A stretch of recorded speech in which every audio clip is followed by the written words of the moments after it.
Se conoce como cadena trófica, cadena alimenticia o cadena alimentaria al mecanismo de transferencia de materia orgánica, es decir, los nutrientes, y la energía, a través de distintas especies de seres vivos que componen una comunidad biológica o un ecosistema. Su nombre justamente proviene del griego trófos, que significa alimentar o nutrir. Todas las comunidades biológicas están compuestas por diversas formas de vida relacionadas entre sí, que comparten un hábitat, pero que compiten para sobrevivir y también para reproducirse, alimentándose de la vegetación, de otros seres vivos o de materia en descomposición. Este circuito usualmente se comprende como una cadena, pues cada eslabón depende de los demás para sobrevivir. Así puede hablarse principalmente de tres tipos: productores, consumidores y descomponedores en la cadena trófica. Vamos a detallar cada uno. El primero sería los productores. Son aquellos que nutren empleando la materia orgánica y fuentes de energía como la luz solar. Este es el caso de la fotosíntesis. Después los consumidores. En cambio, son los que se nutren por la materia orgánica de otros seres vivos, sean productores, como los herbívoros que comen plantas, y estos serían los consumidores primarios, o sean otros consumidores, como los depredadores que consumen otros animales. Estos se llamarían consumidores secundarios. Entonces, básicamente en esta cadena nosotros podríamos decir primero los productores, es la planta, produce alimento. Después los consumidores primarios comen esa planta, como por ejemplo podría ser una cebra. Después los carnívoros, es decir, consumidores secundarios, consumen precisamente a estos primarios, como podría ser un león. Además, también a veces se consideran los consumidores terciarios, que precisamente se comerían a estos consumidores secundarios, como podría ser un buitre u otros tipos de carroñeros, que se comen a los consumidores secundarios una vez que estos ya han fallecido. Por último, nos encontramos con los descomponedores, que son finalmente los que colaboran con el reciclaje de la materia orgánica, reduciéndola a sus componentes más elementales y permitiendo que sea reaprovechada por los productores. Algunos ejemplos de descomponedores serían los hongos, las bacterias y los insectos. Ahora bien, hay una relación entre la energía y los niveles tróficos. En esta sucesión de etapas en la que un organismo se alimenta y es devorado, la energía fluye desde un nivel trófico a otro. Las plantas, verdes u otros organismos que realizan la fotosíntesis utilizan la energía solar para elaborar hidratos de carbono para sus propias necesidades. La mayor parte de esta energía, que es química, se procesa en el metabolismo y se pierde en forma de calor en la respiración. Las plantas convierten la energía restante en biomasa, sobre el suelo como tejido leñoso y herbáceo, y bajo este como raíces.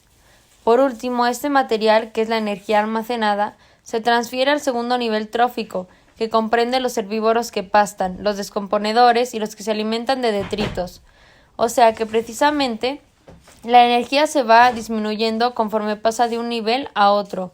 Por ejemplo, si una planta obtuviera el 100% de la energía, que como vimos antes no es así, puesto que mucha de ella se pierde en calor, luego la cebra que se comiera esa planta solamente recibiría como mucho un 50 o menos porcentaje de esa energía, y a su vez el león que se consume a la cebra recibiría una energía aún menor que la inicial.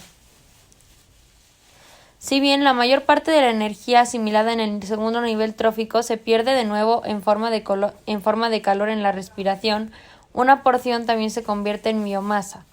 En cada nivel trófico los organismos convierten menos energía en biomasa de la que reciben. Por lo tanto, cuantos más espacios se produzcan entre el productor y el consumidor final, la energía que queda disponible es menor. Esto a su vez conduce debates a nuestros días, ya que mucha gente alega precisamente que sería más económico y más beneficioso para el ser humano únicamente consumir plantas, puesto que éstas nos brindarían un mayor porcentaje de energía que consumir los herbívoros que consumen a su vez estas plantas, porque justamente, como vimos anteriormente, la energía se desperdicia en cada paso que damos de la cadena.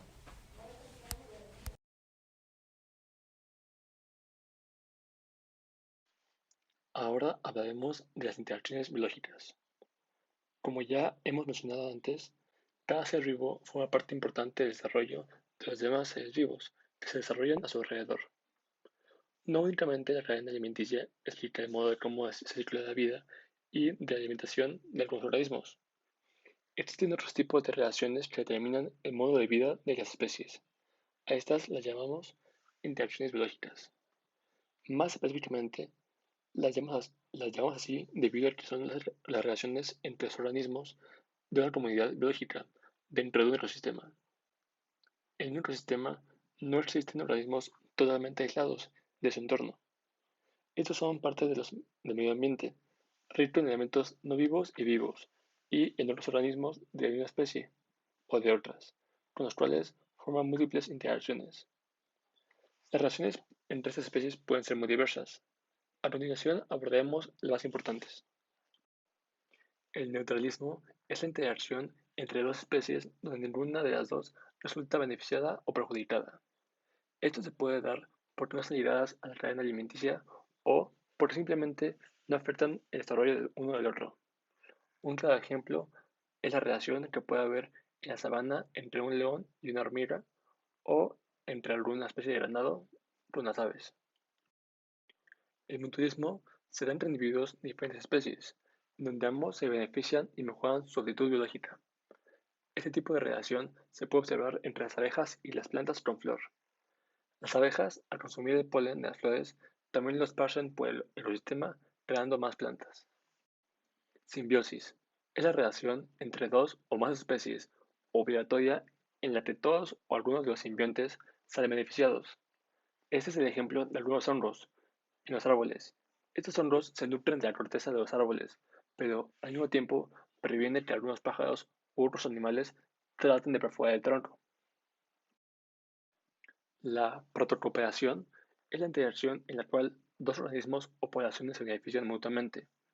La relación no es esencial para la vida de ambos, ya que pueden vivir de formas separadas.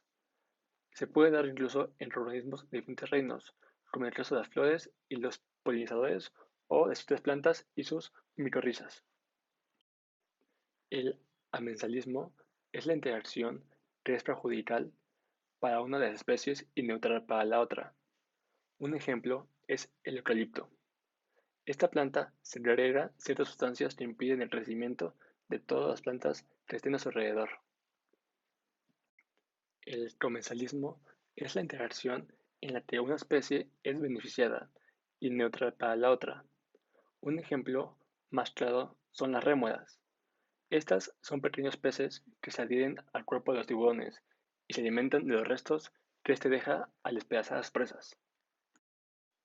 El inclinismo es una interacción similar al comensalismo, en la que una especie se beneficia al ser albergada mientras que la otra no es beneficiada ni perjudicada.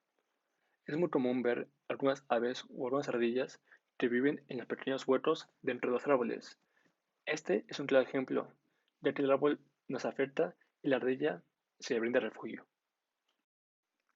La facilitación es la interacción en la que al menos una de las especies es beneficiada. Esta es más difícil de identificar, pero es posible ver en algunas plantas y árboles que crecen del mismo tronco y se nutren de él. La competencia es una interacción biológica entre seres vivos en la cual la aptitud o la adecuación biológica de uno es reducida a consecuencia de la presencia de otro. Este puede ser observado cuando algunos árboles pelean por espacio para capturar más luz, o en algunas anémonas que compiten por espacio del rodal. La depredación es la interacción en la que una especie caza, captura y se alimenta de otra. El depredador normalmente es más grande que la presa.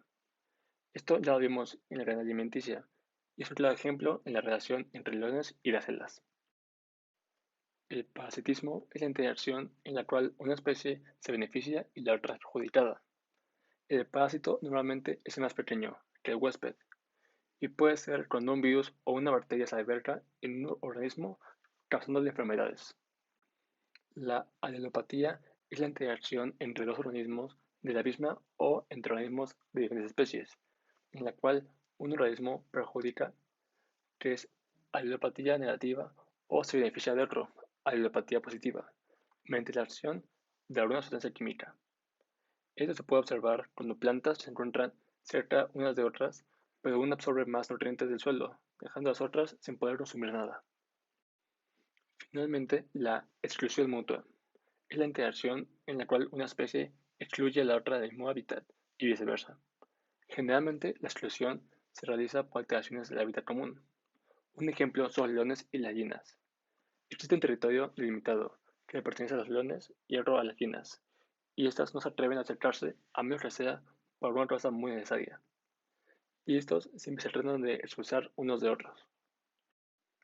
Estas interacciones nos hacen notar aún más la importancia del papel biológico que tiene cada especie en su entorno, y es extremadamente difícil encontrar una especie que no afecte directamente o indirectamente a otra, y es un hecho que el ser humano es una de las especies que más afecta y altera su ecosistema.